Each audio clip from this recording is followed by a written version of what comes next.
A few years ago, a little boy walked into our church building for the very first day of children's choir.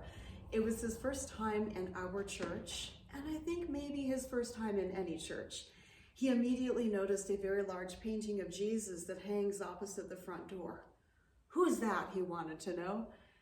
Well, his classmate, eager to show off the theological advantage gained by just a few Sunday school lessons, answered immediately, "That's God." And then he showed him where we put our backpacks and wash our hands before snack. Had that nimble-tongued little boy not answered so quickly, I'm not sure what I would have said, for where do you even begin to explain Jesus to someone who has no idea who he is? What would you have said?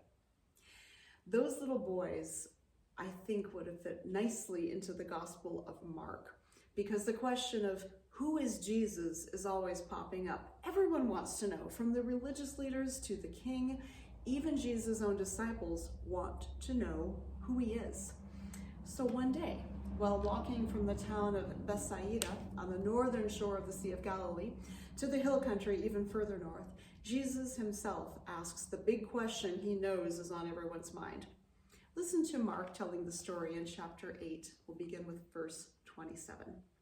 Jesus went on with his disciples to the villages of Caesarea Philippi, and on the way he asked his disciples, "Who do people say that I am?" And they answered him, "John the Baptist, and others, Elijah, and still others, one of the prophets." He asked them, "But who do you say that I am?" Peter answered him, "You are the Messiah." And he sternly ordered them not to tell anyone about him. Then he began to teach them that the Son of Man must undergo great suffering and be rejected by the elders, the chief priests, and the scribes, and be killed, and after 3 days rise again. He said all this quite openly. And Peter took him aside and began to rebuke him.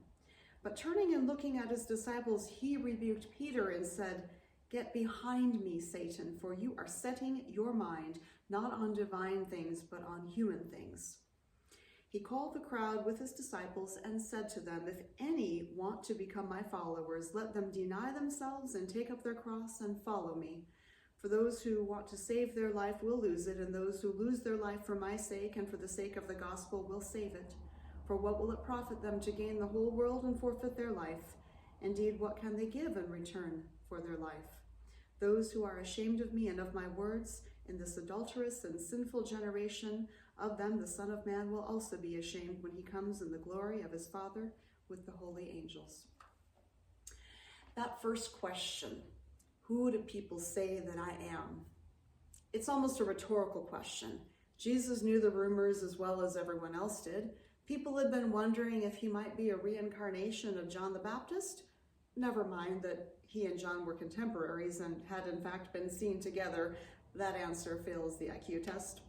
The more logical rumors declared him to be Elijah, an ancient prophet whose return people expected, but the most cautious speculators non-committally identified him as one of the prophets without specifying which one. Kind of a safe answer, if you ask me. But that was just the warm-up question, inviting basic recall of the local gossip. What have you heard people saying about Jesus? What about you? Who have you heard people say Jesus is? Well, Jesus' next question is much more personal and far more interesting. Who do you say that I am? And Peter's answer may have shocked even Peter, for it's the first time the M word is uttered in this gospel, Messiah. Can you picture the faces of the others as Peter says the thing no one has dared to say yet? But that rich moment of revelation, which so easily could have turned into a wild celebration, or, I don't know, at least a group hug, is over before it can begin. Jesus shuts them all up with stern orders to tell no one. This is not the moment to shout it from the mountaintop. It's got to be their little secret for a while, because guess what? Being identified as the Messiah, the one chosen by God to lead the people, will not get Jesus on a throne. It will get him crucified. Jesus explains this to his disciples, how he will suffer, be rejected by the very people who believe themselves wise in the ways of God, be killed, and believe it or not, rise again. And this is absolutely not what any of his followers expected or wanted to hear. Because if that's going to happen to Jesus, So Peter, having started the whole conversation by saying the M word, Messiah, tries to stop it, tries to shut Jesus up by scolding him for saying these horrible things. And Jesus in turn scolds Peter, silencing the one who would tempt him to forget his mission and ministry in favor of the easier way. The power and the glory that could totally be his if only he would say the right things, flatter the right people, turn a blind eye, and keep his mouth shut. But unlike Peter, Jesus' mind was not focused on human things like power and fame or gold and glory. His mind was on divine things, not human wisdom, but holy wisdom, which the praise songs of his people declared to be more desirable than gold, even more desirable than much fine gold, sweeter than honey, and even sweeter than the drippings of the honeycomb, according to the psalm. The way of God is what Jesus would follow as the Messiah, but it wouldn't be paved with gold or dripping with honey.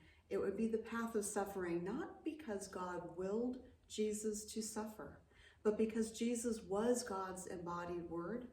And in the words of one theologian, God's world is an inhospitable place for God's word. When that word comes to define a person's life, trouble inevitably ensues.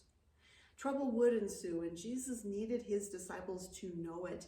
This was the crossroads in their journey with Jesus as he asked them, "Who's coming with me?" He's heard them acknowledge who others say he is and who they think he is, and now he wants to know, "You, my disciples, who are you? And how will you follow me? Will you take up the cross, so to speak, and surrender to an outcome that is not what you imagined?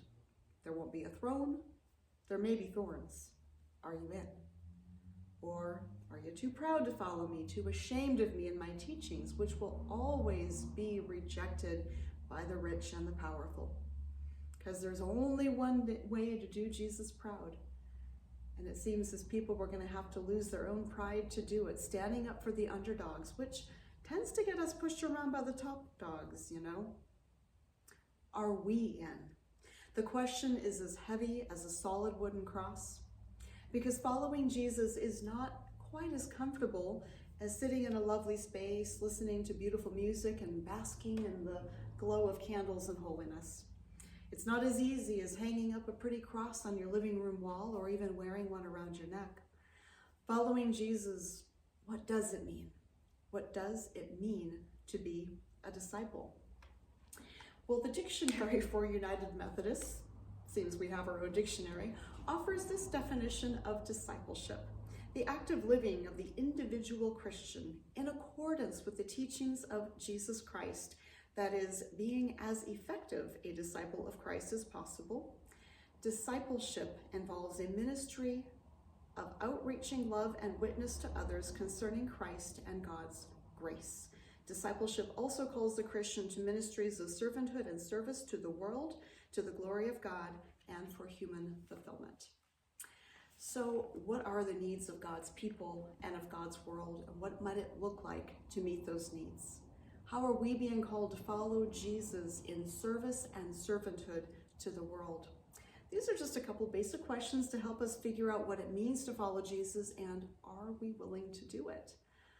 Ultimately, those are the questions that must shape our lives if we answer Jesus' call. Are we in?